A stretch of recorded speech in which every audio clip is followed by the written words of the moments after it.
드라마 바이블로 읽어주고, 사실은 며칠 전에 어떤 분이 전화를 했어요. 그러면서 목사님,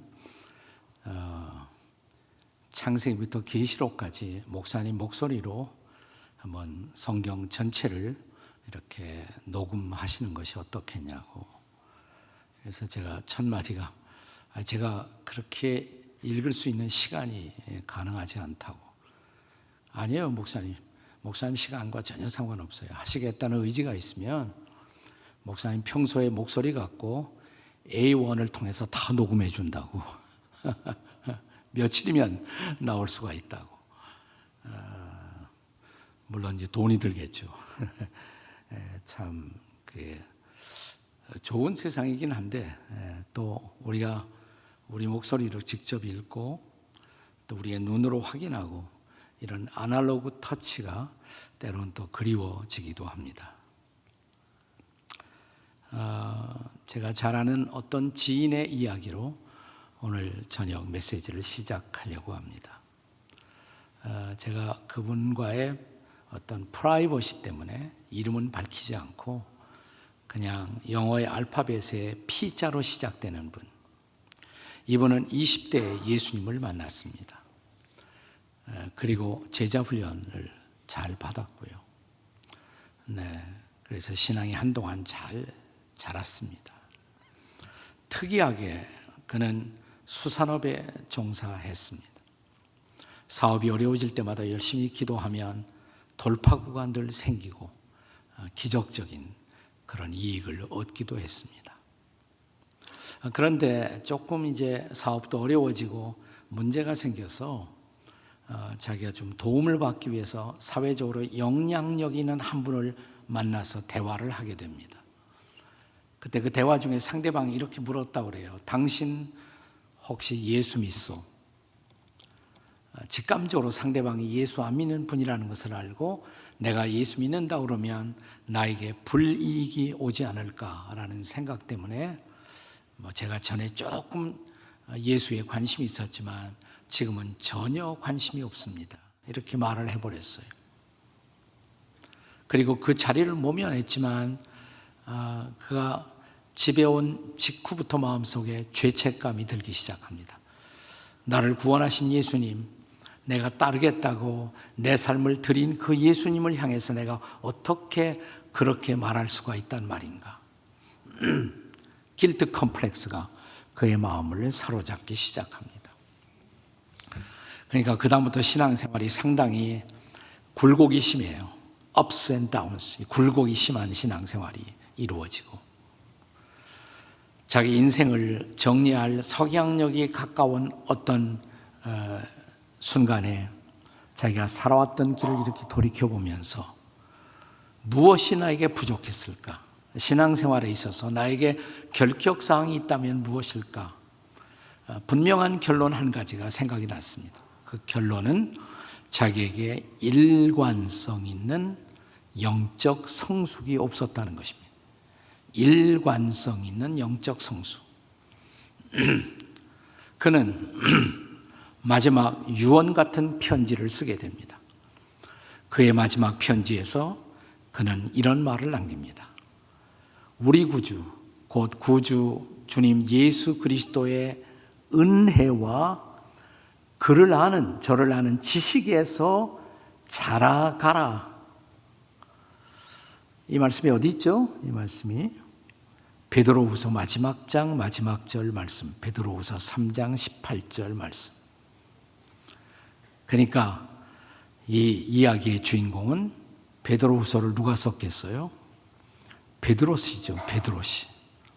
제가 P자로 시작되는 사람이라고 그랬잖아요. 베드로시. 또 직업은 수산업이라고 말씀을 드렸고, 어부가 수산업 아니에요?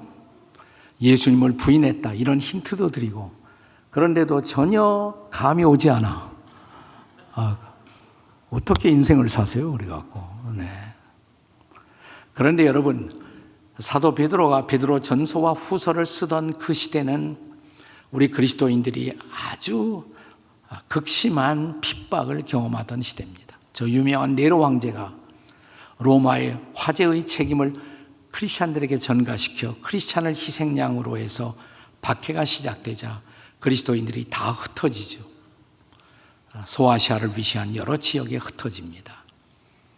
그리고 그 당시에 전염병도 유행했어요. 그러니까 오늘 우리 시대와 아주 방불한 시대예요. 그리스도인들이 박해받고 또 전염병에 시달리고 또 이러한 것들의 책임을 그리스도인들이 대신 뒤집어 쓰고, 이런 상황 속에서 사도 베드로가 쓴 편지의 핵심, 이 베드로후서 마지막 장 마지막 절의 말씀. 그럼에도 불구하고 이런 시대에 우리가 집중해야 할 것이 뭘까? 영적 성숙이다 이 말이에요. 자라가는 일, 영적으로 계속 우리가 자라가는 일. 우리를 둘러싸고 있는 어떤 상황에도 불구하고 우리가 추구할 것, 영적 성숙이다라는 결론을 그는 얻은 것입니다. 베드로의 친구가 있어요. 동업자, 수산업 동업자 요한이죠. 요한. 근데 요한도 같은 결론에 도달합니다. 오늘 우리가 함께 읽은 본문 요한일서 2장은 사도 요한이 쓴 편지 아닙니까? 자, 여기 요한일서 2장 12절부터 17절 사이에 보면 호칭이 4가지가 등장해요. 여기 등장하는 4가지 호칭. 자, 어떤 호칭이 등장합니까? 우선 성경은 혹시 안 갖고 다니시나? 요즘 다 이렇게 띄워주니까 아예 성경도 안 갖고 다니시더라고. 네, 어떤 호칭들이 등장해요? 혹시 가져오신 분은? 자녀들아 나오고요. 자녀들아. 또 아비들아 또 나오고, 아이들아 나오고, 또 청년들아 나오고, 또 4가지예요. 4가지 호칭이 등장합니다. 4가지 호칭. 그런데 이 4가지 호칭은 단순히 우리가 세월이 흘러가고 육체가 늙어가면서 거기에 붙여진 호칭이 아니라는 것입니다. 자, 우선 여기 자녀들아라는 첫 구절 12절의 말씀을 다시 한번 같이 읽겠습니다. 12절 다 같이요. 시작. 자녀들아, 내가 너희에게 쓰는 것은 너희의 죄가 그의 이름으로 말미암아 사함을 받았음이요. 여기 자녀들아라는 호칭을 받은 사람들은 누군가? 예수의 이름으로 죄 사함을 받은 사람들. 예수의 이름으로 죄 사함을 받은 사람. 영적 경험, 죄 사함이라는 영적 경험을 가진 사람들이 바로 자녀들이다, 이렇게 말하고 있는 거예요. 다른 호칭도 마찬가지입니다. 그러니까 영적 성숙에 따른 호칭이다, 이렇게 말할 수가 있습니다. 자, 영적 성숙에 따른 호칭에 의해서 이 4가지 단계를 우리가 설정할 수가 있어요. 4가지 단계. 자녀들의 단계, 첫 번째가. 두 번째가 아이들의 단계. 세 번째가 청년들의 단계. 그리고 마지막 4번째 스테이지가 아비들의 단계. 이렇게 4수로 나눌 수가 있습니다.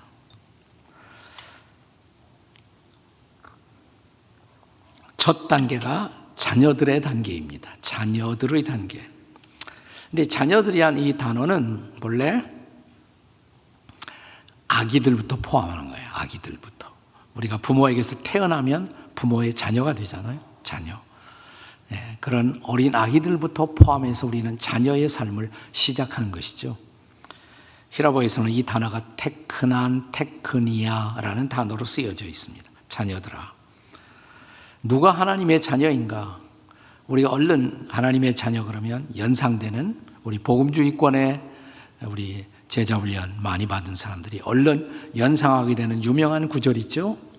요한복음 1장 12절의 말씀.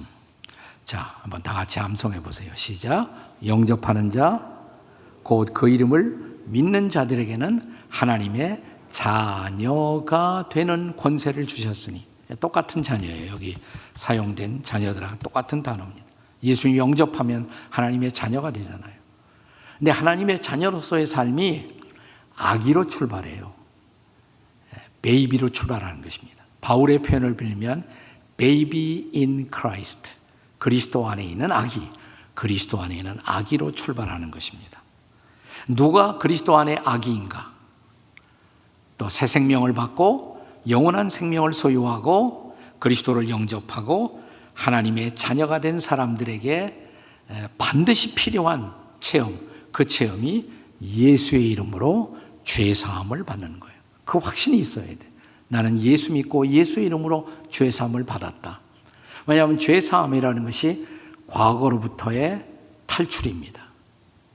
우리가 지나간 예수 없이 살던 과거에서 탈출하고 이제 새로운 미래를 향해서 떠나갈 수가 있잖아요. 그러니까 그 확신이 있어야 돼요. 죄 사함의 확신. 제가 가까이 좀 지내는 선배 목사님이 있는데 어느 날 저의 동료들하고 그 선배 목사님을 찾아갔던 일이 있습니다. 근데 그분이 옛날 얘기를 하세요. 우리가 살고 있는 한반도 이 땅에 과거에 6.25 전쟁 시절의 이야기를 하시더라고요. 전쟁 시절에 당신은 중학생이었다고 그래요.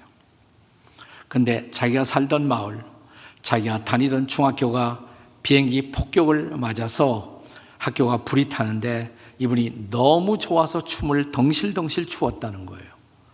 좀 이상하잖아요. 그래서 왜요? 어째서 그랬어요? 그러니까 학교에 있는 자기 성적표 불탈 생각하니까 그렇게 좋더래요. 우리는 과거의 내 레코드가 좋지 않다. 그러면 그 레코드를 찢어버리고 싶어. 불살라버리고 싶어요. 네. 그리고 내 인생의 히스토리를 새롭게 다시 쓰고 싶어요. 쉽지 않죠. 네. 그것이 결코 쉽지 않아요. 네. 아마 하나님의 마음에 합한 사람이라는 별명을 받았던 유명한 다윗도 그런 경험을 했을 거예요. 다윗이 잘 나가다가 범죄하잖아요. 네. 범죄하고 마음이 아팠겠죠. 그래서 하나님 앞에 엎드려 참회의 기도를 드립니다. 다윗의 유명한 참회의 기도가 뭐예요? 시편 51편이죠. 그 51편에 보면 이런 대목이 있잖아요. 주님, 우슬초로 저를 씻겨주십시오. 그러면 제가 정하리이다. 우슬초로 저를 씻겨주시면 제가 정하리이다. 정하리이다. 깨끗해질 것입니다. 네, 우슬초는 이렇게 이파리 같은 것인데, 근데 거기에다가 무슨 피를 묻힌다든지 물을 이렇게 하게 되면 뭐가 잘 지워져요. 이렇게 잘 지워져요. 여러분, 구약시대 제사장들은 이제 제단 위에다가 양이나 염소를 놓고 각을 뜹니다. 칼로 이렇게 긋는 것이죠. 그럼 피가 흘러요. 그럼 피가 응고가 돼요. 응고가 돼요. 그러면 옛날에는, 지금은 세척제가 발달되었으니까 그거 지우는 거 문제도 아니에요. 그런데 옛날에는 그게 쉽지 않았단 말이죠. 응고된 피를 닦아내기 위해서 많이 사용하던 것이 우슬초예요. 우슬초를 갖다가 이렇게 막 하게 되면 깨끗이 닦여져요. 여러분, 그런 광경을 연상하면서 다시 읽어보세요. 우슬초로 저를 씻겨주십시오. 그러면 제가 깨끗해질 수가 있습니다. 여기 인생을 다시 출발하고 싶은 강력한 갈망. 근데 무엇으로 우리의 과거를 지울 수가 있어요? 무엇으로 우리는 그 죄에서 탈출할 수가 있을까요? 자, 오늘 본문이 요한일서 2장이죠. 2장 전에는 몇 장이 있을까요? 저는 절대로 어려운 질문하지 않아요. 우리 인생 살기도 힘들고 코로나도 복잡한데 어려운 질문을 해서 여러분을 고통스럽게 할 생각이 전혀 없습니다. 당연한 질문만 합니다. 자, 요한일서 2장 전에는 1장. 자, 1장 7절을 보시면요. 1장 7절에 그가 빛 가운데 계신 것 같이 우리도 빛 가운데 행하면 우리가 서로 사귐이 있고, 빛 가운데 계신 하나님과 교제하려면 우리도 빛 가운데 거해야 돼요. 그래야 빛이신 하나님과 교제가 가능해요. 근데 그 다음에 놀라운 말씀이 있어요. 기독교 복음의 기초예요. 파운데이션이에요. 그 아들, 따라서 한번 읽으세요. 그 아들 예수의 피가 우리를 모든 죄에서 깨끗하게 하실 것이요 믿습니까, 여러분? 아멘이십니까? 예수의 피가 우리를 모든 죄에서 깨끗하게 하실 것이요. 네. 뭐 우슬초로 닦아도 일시적으로만 닦아지죠. 우리 마음 속에 있는 죄책의 어두운 죄, 무엇으로 씻을 수가 있겠어요? 그런데 하나님의 어린 양으로 오신 예수 그리스도, 그가 우리의 죄를 짊어지고 우리를 대신해서 우리가 받아야 할 저주를 대신 받으시고 십자가에서 피를 흘리셨어요. 그 피가 우리를 모든 죄에서 깨끗하게 하신다. 믿으십니까, 여러분? 네. 내가 십자가에서 나를 위해 죽으시고 부활하신 예수 그리스도를 믿는 순간 그 피가 우리를 모든 죄에서 해방시켜 주는 것을 믿으시기 바랍니다. 이게 신앙생활의 출발이에요. 진정한 출발이에요.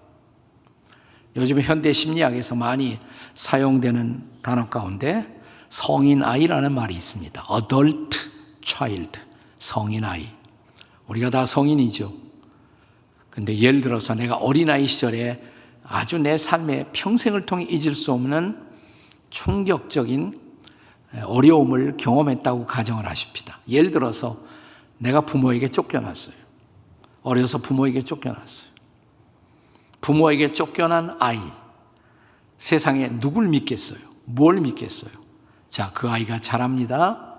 청년이 되고 어른이 되어 결혼을 했어요. 근데 이 아이가 아무도 믿지를 못해요. 자기 배우자도 믿지 못하고 동료들도 믿지 못하고. 그게 언제부터 시작되었어요? 아이 시절부터. 부모에게 버림받은 그 상처, 그 충격이 그대로 남아있는 거예요. 성인이지만 아이의 상처와 충격을 그대로 갖고 있어요. 네. 그 벗어나는 것이 쉽지 않아요. 네. 그래서 아이의 상처를 갖고 있는 이런 성인들의 상처받는 모습들을 종종 볼 수가 있단 말이죠. 그런데 우리를 이런 과거에서, 과거의 죄, 과거의 상처, 과거의 학대에서 해방하는 유일한 복음, 유일한 메시지, 여러분 그것이 예수의 보혈인 것을 믿으시기 바랍니다. 십자가의 예수님의 피, 그것을 이해하고 믿지 못하고 아무도 그리스도인의 삶을 출발할 수가 없어요. 그의 이름으로, 예수의 이름으로 예수 믿고 그 피로 씻음받고 나는 하나님의 자녀가 되었다. 아멘. 이게 자녀들이에요. 이게 자녀들이에요. 그러니까 교회는 나오는데 아직도 십자가의 예수님의 보혈의 의미, 그 확신, 그것을 가지지 못한 사람이 있다면 엄격하게 말하면 교인은 되지만 하나님의 자녀는 아니죠. 철치 멤버는 될 수가 있지만 하나님의 자녀는 아니에요. 이런 사람은 교회 안에 들어와 있는, 아직도 진리를 찾고 있는 구도자일 수는 있어요. seeker, 구도자. 그러나 진정한 의미에서 자녀는 아니에요. 그러니까 본격적인 신앙생활의 출발은 십자가의 복음을 받아들이고 예수 믿고 예수의 피로 죄사함 받은 확신. 나는 여러분에게 이 분명한 확신이 마음속에 있기를 주의 이름으로 축복합니다. 옆에 있는 분들에게 다시 한번 쳐다보시면 살짝 자녀가 되심을 축복합니다. 이렇게 자녀 되심을 축복합니다. 근데 아직도 자녀가 못된 분도 있을 수가 있어요. 그럼 그거 해결하셔야 돼. 그 해결하고 새해를 출발하셔야 돼요. 왜냐하면 그것이 영적 성숙의 first stage, 첫 번째 단계, 자녀들의 단계. 그것은 예수의 이름으로 예수님의 보혈로 죄사함 받은 사람. 그래서 과거에서 떠난 사람, 새로운 미래를 향해서 출발한 사람, 하나님의 자녀예요. 하나님의 자녀. 여러분, 이런 자녀들이 조금 자라면, 자, 얘기를 바꾸겠습니다. 자녀는 아기부터 자녀니까 아기가 조금 자라면 뭐가 되겠습니까? 아이가 되겠죠. 아기가, 베이비가 조금 자라면 아이들이 돼. children, 아이들이 됩니다. 자, 이 두 번째 단계가 이제 아이들의 단계, 아이들의 단계. 자, 14절에 나오죠. 본문 14절에 우리 같이 한번 본문 14절 말씀 같이 읽겠습니다. 아이들아, 다 같이 시작. 아이들아, 내가 너에게 쓴 것은 너희가 아버지를 알았으며 네, 그까지만. 네, 아비는 아직 멀었어요. 아비는 아직 멀었어. 아이들아, 내가 너에게 쓴 것은 너희가 아버지를 알았으며. 그러니까 영적인 아이들은 누구냐? 하나님이 자기 아버지인 것을 알기 시작한 사람. 하나님이 자기 아버지인 것을 알기 시작한 사람이 아이들이죠. 아이들이에요. 네. 여러분, 태어난 아기가 조금 시간이 경과되면 제일 먼저 경험하는 것, 그 아이가 엄마를 알아보고 아빠를 알아보지 않습니까? 그리고 엄마, 아빠 이렇게 부르기 시작하죠. 그리고 자기가 어떤 필요가 있을 때 강력하게 부릅니다. 엄마를 부르고 아빠를 부르고 엄마, 아빠 이렇게 부릅니다. 몇 번 경험해 보면 자기가 엄마를 부르면 아빠를 부르면 자기의 필요가 채워진다는 것을 경험하기 시작해요. 이것이 영적 아이예요. 영적 아이가 된 사람들에게 주께서 주신 말씀, 구하라 주실 것이요, 찾으라 찾을 것이요, 문을 두드리라 그러면 너희에게 열릴 것이니, 구하는 이마다 얻을 것이요, 찾는 이가 찾을 것이요, 문을 두드리는 이에게 열릴 것이니. 너희가 악한 자라도 자식들에게 좋은 것을 줄 알거든 하물며 하늘에 계신 아버지께서 너에게 좋은 것으로 주시지 않겠느냐. 아버지에게 구하기 시작해요. 그게 아이들이에요. 아이들은 아직도 모르는 것이 많이 있어요. 한 가지 알아요. 네, 자기 아버지를 알아요. 엄마를 알아요. 네. 그리고 필요한 것을 구하여 얻을 줄을 알아요. 네, 그래야 생존이 가능하죠. 네. 본래 아이들아 라는 이 단어, 네, 이 아이들아라는 단어는 파이디아 복수로는 그런 단어가 쓰여져요. 이것은 아직은 경험이 일천한 사람을 가르치는 말입니다. 아이들. 우리 한국에 이렇게 아이들을 교육하고 양육하는 단체 가운데 파이디온 선교회가 있었죠. 네, 우리 김 목사님도 같이 관련하시고 그런 단체예요. 좋은 아이들을 성숙시켜주는 그런 단체인데 똑같은 단어예요. 파이디온, 아이들아. 근데 아이들에게 가장 중요한 경험, 하나님이 아버지인 것을 알고 그에게 필요한 것을 구하여 얻을 줄 안다. 저는 이 두 번째 단계, 영적 아이의 단계에서 가장 필요한 경험이 뭐냐? 기도 응답의 체험이라고 생각해요. 기도 응답의 체험. 사실은 기도도 영적 성숙에 따라 조금씩 기도의 모양새가, 기도의 내용이 달라질 수가 있어요. 저는 어렸을 때부터 신앙생활을 한 것이 아니라 청년 시절부터 처음 이제 신앙생활을 하기 시작했어요. 제가 나갔던 교회 청년회에서 간지 얼마 안 돼서 토론을 하는데 그때 주제가 뭐냐면 기복신앙에 대한 비판. 한국 교인들이 지나치게 세속적인 축복, 잘 먹고 잘 살고 그런 복에만 매달려 있다. 또 그런 기도만 한다. 기복적인 기도. 그래서 저는 이제 처음 나갔는데 교회에 아직 제대로 확신도 없었어요. 근데 이런 비판 의식부터 딱 들어오니까 기도를 배울 수가 없더라고요. 기도를 하려고 그러면 이게 혹시 기복적 기도 아니야? 이런 것은 구하지 말아야 할 것이 아니냐? 그러니까 그게 안 돼요. 기도가 안 돼요. 그러니까 한참 애를 먹었어요. 세월이 많이 흘러가고 나서 깨달은 중요한 사실은 기도에도 단계가 있다. 여러분에게 유치원 다니는 유치한 아이가 있는데, 유치원 다니시는 유치한 우리 자녀들이 어느 날 학교 갔다 와서 집에 와서 갑자기 아버지 어머니가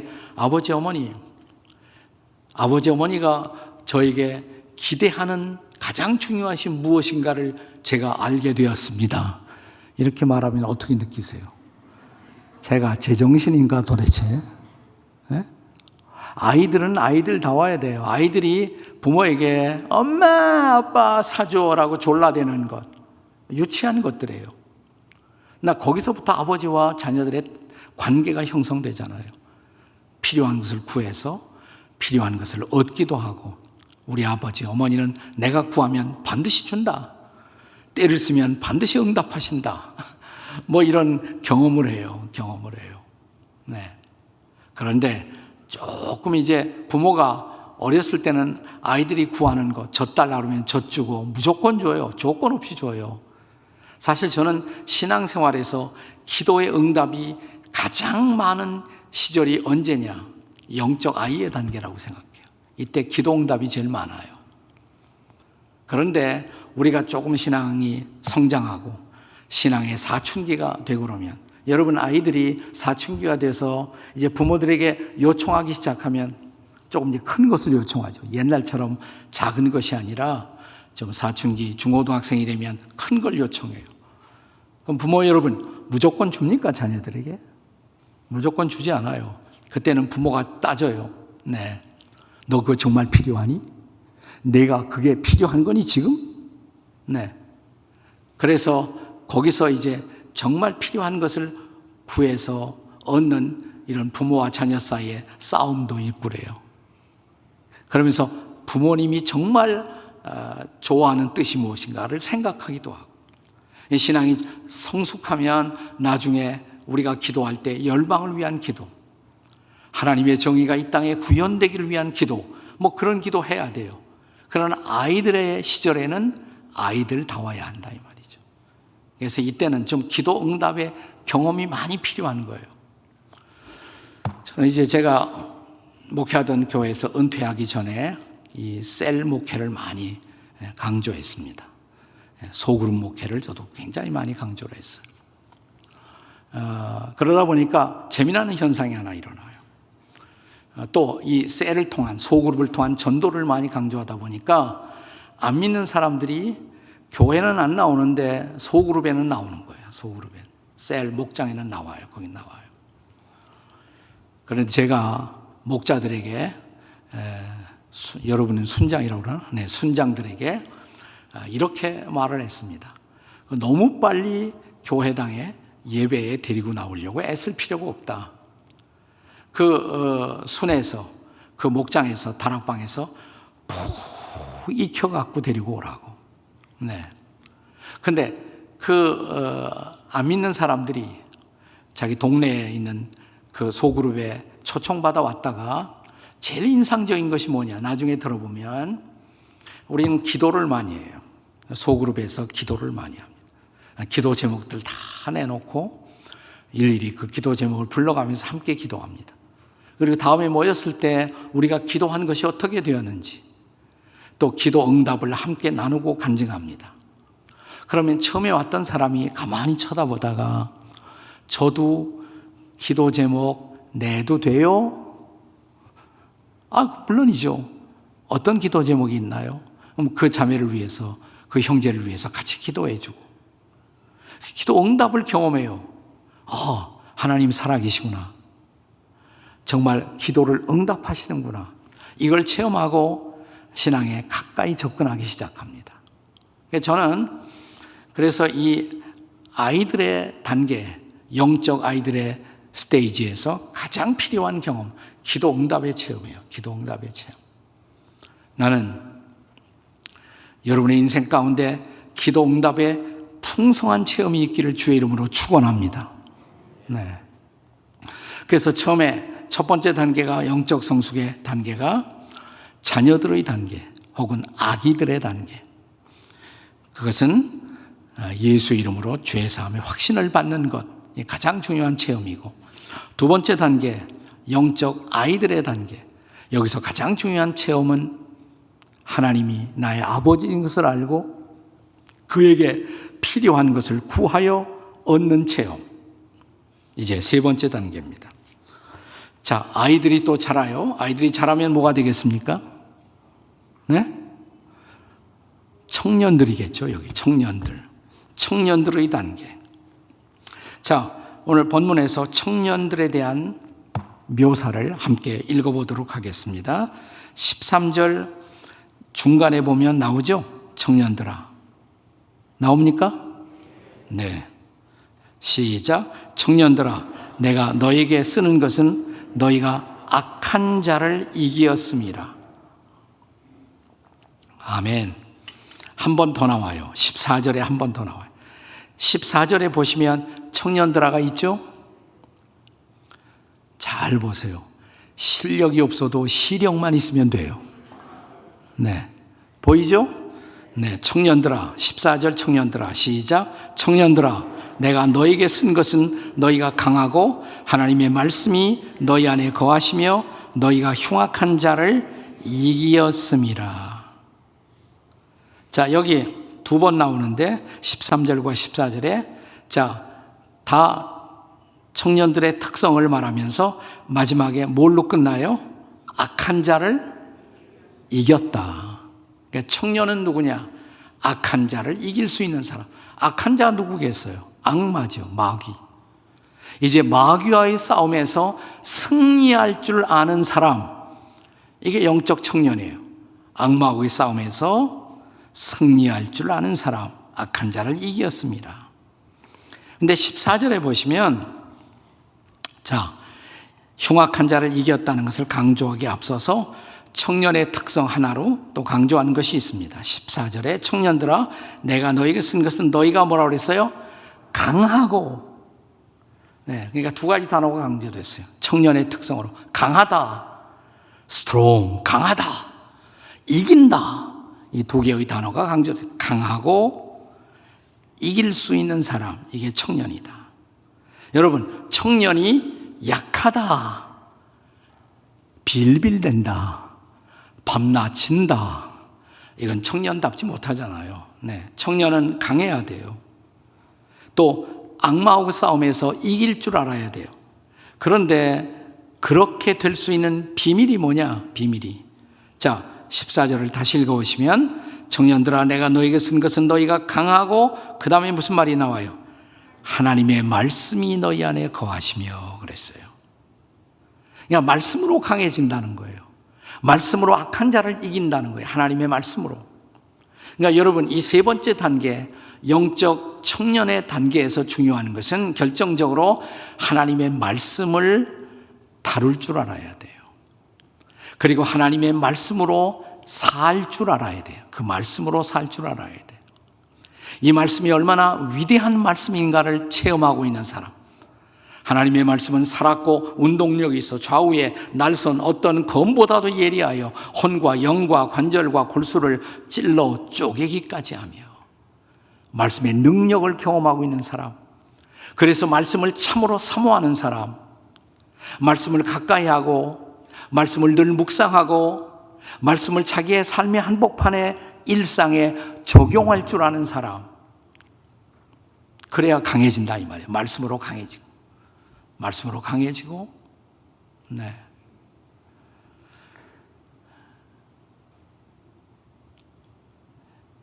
제가 이제 저는 아들 둘을 키웠는데 대부분 아이들이 한참 사춘기 시절에 자라나고 그럴 때 어렸을 때 미국에서 이민 목회를 하면서 키웠습니다.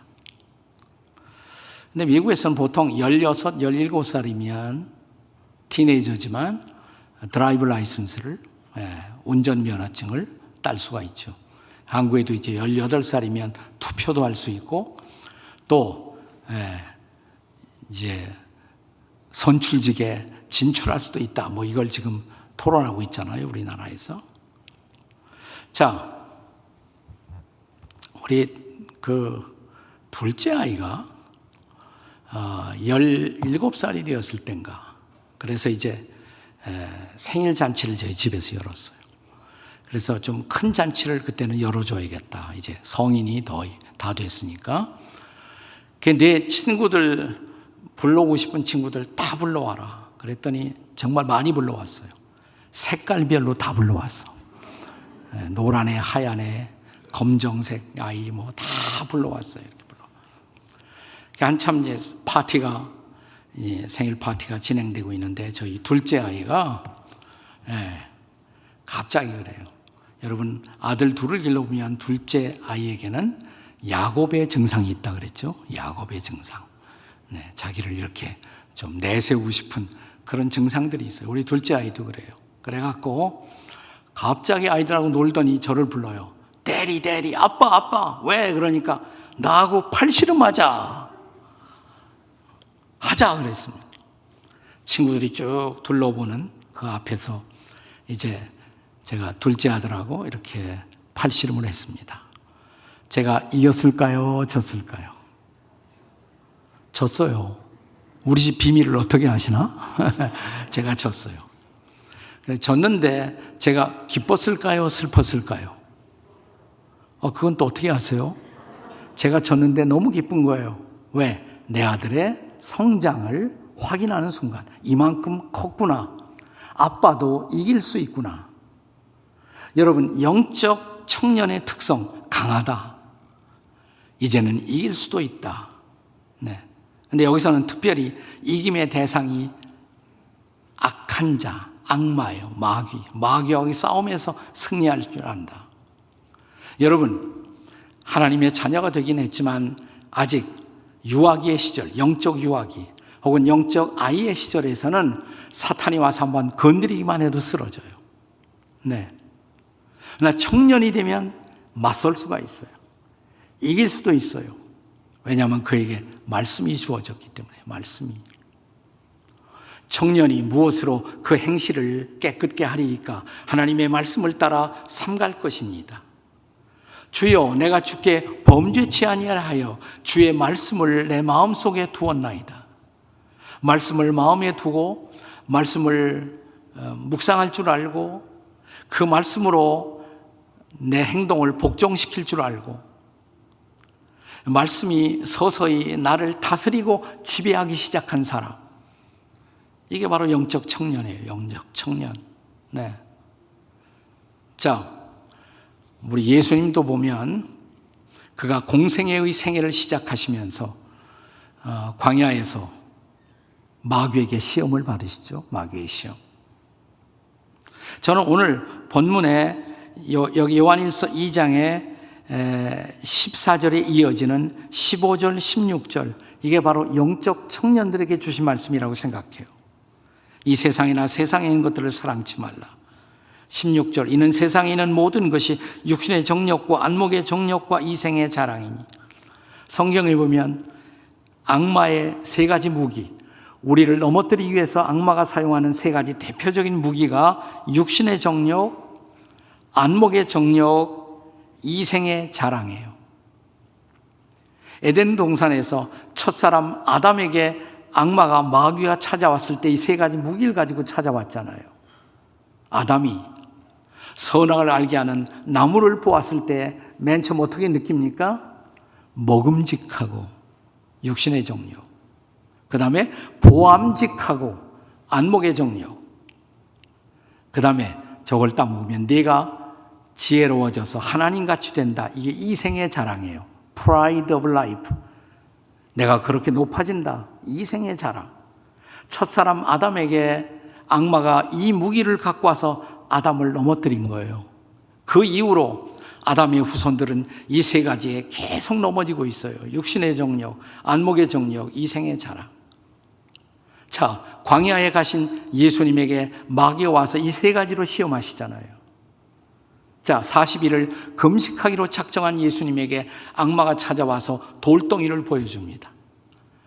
그리고 이것을 떡덩이가 되게 하라. 여러분, 금식해보면 돌이 진짜 떡으로 보여요. 돌이 떡으로. 또 예수님은 원하시면 그렇게 할 수가 있어요. 그러니까 더 시험이 있을 거예요. 그러나 이 시험을 물리치시고 승리하셨잖아요. 뭘로? 예수님이 뭘로 승리하셨습니까? 말씀으로 승리하시죠. 말씀으로. 뭐라고 그랬어요? 사람이 떡으로만 살 것이 아니에요. 하나님의 말씀으로 살 것이라. 네. 육신의 정욕 승리하셨어요. 또 성전 꼭대기에 예수님을 세워놓고 여기서 한번 뛰어내려 보라고. 천사가 네 발을 살짝 높이면 너는 유명해진다고. 내 이름은 높아진다고. 이게 이생의 자랑이죠. 이생의 자랑. 또 예수님에게 천하만국의 모든 영광을 다 보여주며 절반에 이걸 다 줄게. 이 보는 것을 통해서 찾아오는 유혹, 안목의 정욕, 안목의 정욕. 우리 자매들에게는 안목의 정욕이 가장 잘 발동하는 것이 백화점 시장이 아니겠습니까? 네. 육신의 정력, 안목의 정력, 이생의 자랑, 이 세 가지 시험. 예수님이 이 세 가지 시험을 다 뭘로 이기셨다? 말씀으로. 근데 우리가 복음서에서 보시면 사람이 떡으로만 살 것이 아니요 하나님의 말씀으로 살 것이라, 이 말씀을 하시기 전에 하신 말씀이 있어요. 중요한 말씀이에요. 기록되었을 때 그랬어요. 기록되었을 때. 그 말씀은 구약의 신명기에 있던 말씀이에요. 예수님은 성경을 암송하고 계셨어요. 그리고 늘 암송한 말씀을 묵상하셨고요.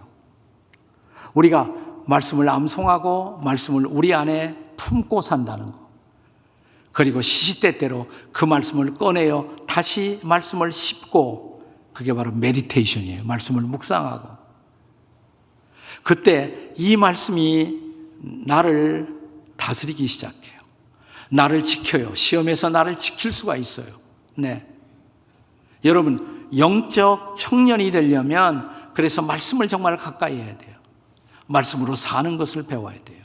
물론 저는 영적 청년이라고 항상 악마하고의 싸움에서 승리한다고 생각하지 않아요. 쓰러질 수도 있어요. 영적 청년도 넘어질 수도 있어요.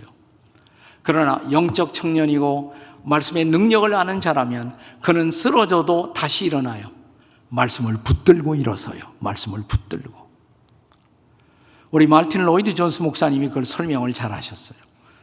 그분의 설명을 제가 쉽게 다시 각색을 하자면 이런 스타일로 말씀하셨습니다. 우리가 신앙생활은 등산하는 과정과 같은데, 저 정상을 향해서 저 산 아래에서 출발을 합니다. 근데 우리가 등산하는 과정에 있어서 출발한 지 얼마 안 돼서 저 산 아래에서도 넘어질 수가 있지만 정상 가까이까지 와서도 넘어질 수가 있어요. 정상 가까이서. 그러니까 넘어지는 폼은, 자빠지는 폼은 똑같다 이 말이에요. 저 위에서 넘어지나 저 아래에서 넘어지나. 코를 깨고 피 흘리는 모습도 다 똑같아요. 네. 그런데 그분은 이렇게 말씀하십니다. 달라지는 것이 있다. 다시 일어나면 달라진다. 자, 정상 가까이서 넘어진 사람은 다시 산 아래 내려가서 저 아래서부터 출발하는 것이 아니에요. 그가 넘어졌던, 다시 일어선 그 자리부터 또 올라가면 되는 거예요. 네, 그렇습니다. 한번 따라서 하세요. 일어서면 달라집니다. 그러니까 일어서셔야 돼요. 넘어졌어도 다시 일어서요. 일어서면 달라져요. 거기서부터 다시 올라가시면 돼요. 다시 한번 옆에 사람에게 일어서면 달라져요. 그리고 다시 한번 제발 일어나세요. 네, 이제 다시 일어나서 출발하세요. 이 새해를 다시 출발하세요. 내가 넘어진 경험이 있어도 말씀을 붙들고 일어나 다시 정상을 향해서 오르셔야 하는 것입니다. 영적 청년의 경험이에요. 영적 청년은 말씀으로 마귀하고의 싸움에서 승리할 줄 아는 사람. 이제 하나 남았죠? 하나만 하시면 돼요. 하나. 자, 네 번째 단계. 네 번째가 무슨 단계입니까? 아비들의 단계. 아비들아. 어떤 자매가 그래요. 목사님, 왜 에미드라는 없어요? 네. 아비드라 속에 어미들은 다 포함되어 있습니다. 너무 섭섭하게 생각하지 마시고요. 자, 아비드라. 아비의 특성이 뭔가? 13절 말씀 같이 읽겠습니다. 13절 다 같이 시작. 아비드라, 내가 너에게 쓰는 것은 너희가 태초부터 계신 이를 알았으며. 네. 그 말이 한 번 더 반복되죠. 14절에. 아비들아, 내가 너에게 쓴 것은 너희가 태초부터 계신 이를 알았으며. 피상적으로 읽으면 아이들하고 비슷해요. 아이들은 아버지를 알았으며 그랬어요. 하나님이 내 아버지인 것을 안다. 그런데 영적 아비들에 대해서는 그냥 아버지를 안다고 그러지 않고 태초부터 계신 이를 알았으며. 하나님이 태초로 지금까지 그분은 어떤 일을 하시는 분이신지 하나님의 하나님됨을 이제 깊이 아는 거예요. 피상적으로 아는 것이 아니에요. 하나님을 깊이 알게 된 사람. 그게 바로 영적 아비들이에요. 영적 아비들, 어미들은 하나님을 깊이 체험한 사람들. 깊이 아는 것. 경험적으로 아는 것. 머리로만, 지식으로만 아는 것이 아니라 깊이 아는 것. 저는 70년대 초에 처음 미국 유학을 갔는데요. 그때 제가 공부하던 학교에 영국에서 오신 한 분이 부흥사경회를 인도하셨어요. 근데 그분이 젊은 신학자였어요. 근데 자기 인생이 아주 성숙하고 절정에 도달하면 쓰고 싶은 책이 있다고.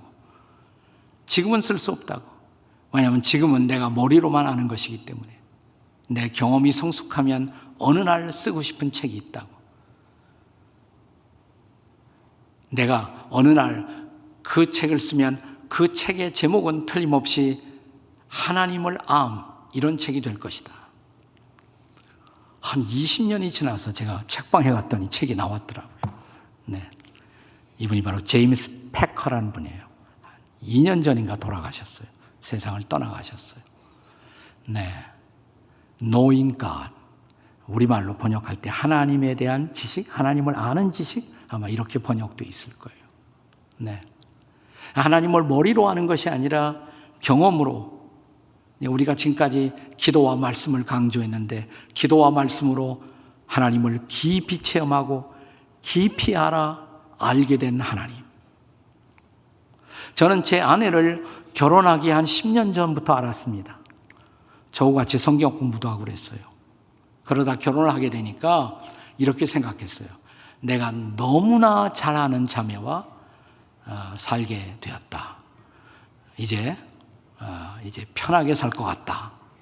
이렇게 생각을 했습니다. 그런데 신혼여행 딱 가서 내가 깨달은 사실은 나는 그녀에 대해서 아무것도 알지 못한다. 그걸 알았어요. 아무것도 알지 못한다. 같이 24시간 붙어 있어 보니까 내가 알던 여인이 아니었어요. 전혀 모르는 여자예요. 전혀 모르는 여자예요. 새롭게 배우는 거예요. 네. 세월이 흘러가요. 10년이 지나가요. 10년, 20년. 그 사이에 제가 제 아내에 대해서 가장 많이 느낀 것은 뭐냐면 나는 그 여인을 알 것 같기도 하고 모를 것 같기도 하다. 알쏭달쏭한 그녀. 잘 모르겠어요. 그런데 결혼 25주년 돼서 교회에서 조금 이제 휴가 시간을 줘갖고 저 밴쿠버에 있는 락키 마운틴을 여행을 했던 적이 있어요. 아내하고 단둘이서.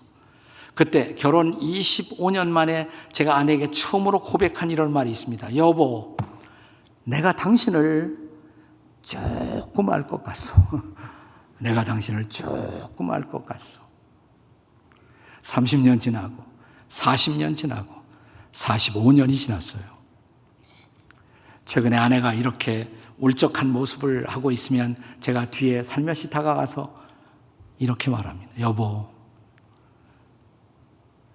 당신 알아. 당신 마음 내가 알아. 내가 알아. 이 한마디 말하면 제 아내는 막 울기 시작해요. 그 안다는 말이 그렇게 강력한 말인지 저는 몰랐어요. I know you. 내가 당신을 알아요. 여러분, 우리가 하나님을 안다고 고백하기까지는 많은 시간이 필요해요. 그러니까 영적 아비는 하나님을 내 인생을 걸고 경험해온 그 하나님, 내 삶으로 경험한 하나님, 그 사람들이 영적 아비고 영적 어미죠. 또 영적 아비와 어미에게는 자식들이 있어. 영적 자식들이 있어. 자식들이 있어야 아비가 되죠. 네. 바울이 고린도 교회를 향해서 편지를 쓰면서 너에게 1만 스승이 있을 수가 있지만 영적 아비는 그렇지 않다. 영적 아비는 직접 나를 기르고 양육하는 영적 지도자, 영적 아비예요. 여러분, 우리 신앙이 성숙하면 마지막 성숙의 단계는 영적 아비가 되고 어미가 되는 것. 하나님을 너무 깊이 알아서 사람들을 만나면 그 하나님에 대해서 내가 들려주고 싶은 수많은 이야기가 있어요. 이게 영적 아비들이에요. 그리고 영적 아비들에게는 영적 자녀들이 있어요. 영적 자녀들이 있어요. 여러분의 영적 자녀들이 있습니까? 여러분이 복음을 전해서 예수를 믿고 여러분을 영적 아비처럼 엄마처럼 따르는 영적 자식들이 있습니까? 영적 자식들이. 네, 바울은 우리처럼 결혼 생활을 하고 가정을 갖지는 않았지만 영적 자녀들이 많이 있었죠. 믿음의 아들 디모데, 나의 참된 아들 디도, 혹은 갇힌 중에서 낳은 아들 오네시모, 로마의 감옥에서 만나 전도하고 양육했던 오네시모를 갇힌 중에서 낳은 나의 아들이라고 말합니다. 이런 영적 자녀들이 많이 있었다면, 영적 자녀들. 우리가 마지막 세상을 떠날 때 우리는 우리의 육신의 자녀들을 남기고 떠나지만 또한 영적 자녀들을 남길 수가 있어야 한다는 거예요. 영적인 자녀들. 제가 영적인 아버지로 할아버지처럼 생각한 한 분이 있었어요. 지금 세상을 떠나셨습니다만, 제가 미국 유학을 갈 때 장학금을 주고 저를 친자식처럼 이렇게 길러주신 미국의 한 장로님이세요. 월더 예거라는 장로님이 계셨어요. 한국에 요즘 열심히 활동하고 있는 기독교 실업인협회 CBMC를 미국에서 창설한 창설 멤버 중에 한 분이시고 국제 CBMC 회장도 지내신 분이에요. 장로님이신데 그분이 제 장학금을 주어서 제가 미국으로 떠날 수가 있었는데, 제가 비행기를 타고 미국 디트로이트 공항에 떨어질 때 그 내외분이 마중을 나와요. 한국에서 오는 보잘것없는 유학생 한 사람을, 이분은 상당히 큰 사업을 하시는 분이고, 네, 그 농장도 팜도 오하이오에 많이 갖고 계시고, 또 이렇게 식품 회사를 브랜드를 갖고 계시던 분이었어요. 네, 저를 마중 나오셨더라고요. 자기가 친히 이렇게 운전도 하시고 회장님이신데, 그리고 이런 잠바 같은 거 걸치고 나오셔서 저를 허깅하고 안아주시고, 제가 비행장에서 한 1시간 떨어진 그분의 집으로 가는 동안에 이분의 집은 얼마나 클까? 이 부자니까 얼마나 대단할까? 근데 딱 집 앞에 가니까 평범한 집이에요. 미국에 있는 한국 교포들이 사는 3베드룸, 4베드룸 하우스, 평범한 집이었어요. 여름철 8월에 도착했는데 선풍기를 막 틀고 계세요. 에어컨 다 돼 있는데 에어컨 안 켜고 선풍기 틀고 계시더라고요. 더운데 왜 에어컨은 안 틀고 선풍기를 틀고 계십니까? 물어보고 싶은데 그게 영어가 어렵더라고요. 네. 장문하는데 시간이 걸려서 한 사흘 나흘 걸려서 장문을 하고 드디어 물어봤어요. 그랬더니 싱그레 웃더니 더우냐고, 알았다고, 이제 에어컨을 틀어도 좋다는 하나님의 응답이 왔으니까 틀어준다고 틀어주시더라고요. 그 다음에 지독한 분이에요. 그렇게 아껴요. 모든 것을 아껴요. 네. 아침에 그 할머니가 키친 테이블에서 뭘 하고 있어요. 뭘 하세요? 그러니까 뭘 써요. 1, 2, 3, 4 쇼핑 리스트를 써요. 근데 뭐 1번하고 2번이 바뀌기도 하고, 왜 이러시냐고 물어보니까 내가 꼭 사야 할 우선순위에 따라서 필요한 것부터 쓴다. 이거 안 쓰면 그냥 충동 구매할까, 아무거나 집을 가고 필요한 것만 사려고. 그 할아버지의 그 할머니예요. 철저하게 아끼시는. 화요일인가 CBMC 런치원이 있다고 가자고 저를 데리고 왔어요. 한국에서도 제가 CBMC 성경 공부, 설교 많이 해봤습니다만은 거기 갔더니 거기는 목사님들 초청하는 것이 아니라 그 사업가, 크리스천 사업가들이 당신들이 다 나누어서 해요. 그냥 제가 갔던 그날 할아버지가 아침부터 전화를 하시더라고요. 한 사람을 초청했어요. 젊은 사업가를. 그 사람이 거기 와 있더라고요. 너무 기뻐하십니다. 조금 11시 한 40분, 45분, 그래서 12시 15분 되니까 식사 마치고 식당 뒤에 이렇게 예비해둔 방에 들어가서 거기서 미팅을 하는 거예요. 근데 그날 예거 장로님, 저를 도와주신 그분이 간증하면서 말씀을 몇 구절 같이 나누더라고요. 그리고 여러분 가운데 혹시 예수님 믿고 알고 싶은 사람 있느냐고 손 들어보라고. 이 할아버지가 초대했던 젊은 사업가가 손을 들었어요. 너무너무 좋아하시는 거예요. 끝나니까 가서 안아주시고, 그리고 거기서 끝난 줄 알았더니 일주일에 한 번씩 만나요. 식당에서 간단한 성경 공부를 같이 해요. 기도는 무엇인지, 예배는 뭔지, 교회란 도대체 무엇인지. 한 4-5번 성경 공부를 하고 그 젊은 사업가가 사는 집에 가까운 교회 목사님하고 약속을 하고 그 청년을 잘 교회에서 양육해달라고 부탁을 하시더라고요. 이제 한 10년 조금 더 됐는데 할아버지가 돌아가셨어요. 유언을 따라 알리지도 않았는데 저도 알았으니까 제가 갔죠. 제가 평생 경험하지 못한 특별한 장례식. 순서도 별로 없어요. 아주 자연스러운 순서예요. 사회자가 마이크 놓고 이제 관이 여기 있는데 관을 열었어요. 오픈 캐스킷, 그래서 관을 열었어요. 화장을 잘해서. 사람들이 줄을 서서 나와서 고인에 대해서 쳐다보면서 한마디씩 말을 남기는 거예요. 그게 장례식이에요. 저도 거의 한 100명 가까이 줄이 섰었는데 저도 그 중에 끼어서 그날 거기 왔던 사람들 가운데는 이 할아버지의 도움을 받았던, 장학금으로 도움을 받은 사람, 전도받은 사람, 신앙적 영향을 받았던 사람들. 그날 제가 그 장례식에서 가장 많이 들었던 소리, 저도 똑같은 얘기를 했습니다만, 누워있는 이분을 바라보면서 저분은 나의 영적 아버지였습니다. He was my spiritual father.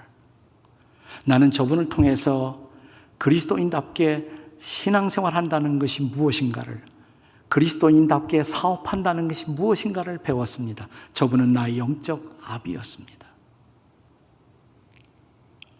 우리가 세상 끝날 때, 떠나갈 때 나의 장례식에 온 사람들 가운데 얼마나 많은 사람들이 그 얘기를 할까요? 저분은 나의 영적 어머니였다고, 저분은 나의 영적 아비였다고. 이것이 우리가 신앙생활을 통해서 도달해야 할 영적 성숙의 마지막 단계, 영적 아비가 되고 어미가 되는 것. 나는 여러분의 교회 안에, 대림교회 안에 교회당이 멋있고 그것이 중요한 것이 아니에요. 얼마나 많은 사람들이 나오고 그것이 중요한 것이 아니에요. 이 공동체 안에 얼마나 성숙한 영적 아비들이 있는가, 얼마나 성숙한 영적 어미들이 있어서 또 다른 다음 세대들을 돌보는 사람들이 있는가. 이 목표에 도전하는 영적 성숙이 이루어지는 한 해가 되시기를 주의 이름으로 축복합니다. 아멘. 같이 기도하시겠습니다.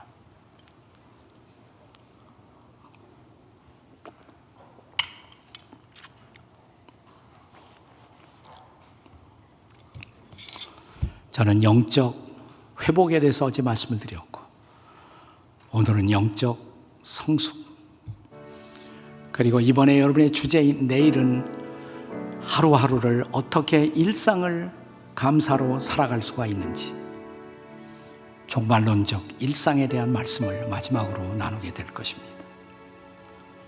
조용히 지금까지 살아왔던 여러분의 신앙의 여정을 살펴보면서 나의 성숙은 어디까지 왔는가? 나는 교회만 나오는 교인인가? 거듭났는가? 죄사함을 확신하는 영적 자녀가 되었는가? 이제 기도를 경험하고 있는 아이들인가? 말씀을 경험하고 말씀으로 살 줄 아는, 말씀으로 싸울 줄 아는 청년이 되었는가? 이제 하나님을 깊이 알고 하나님의 자녀들을 키울 줄 아는 영적 아비와 어미가 되었는가? 하나님 자라게 도와 주시옵소서.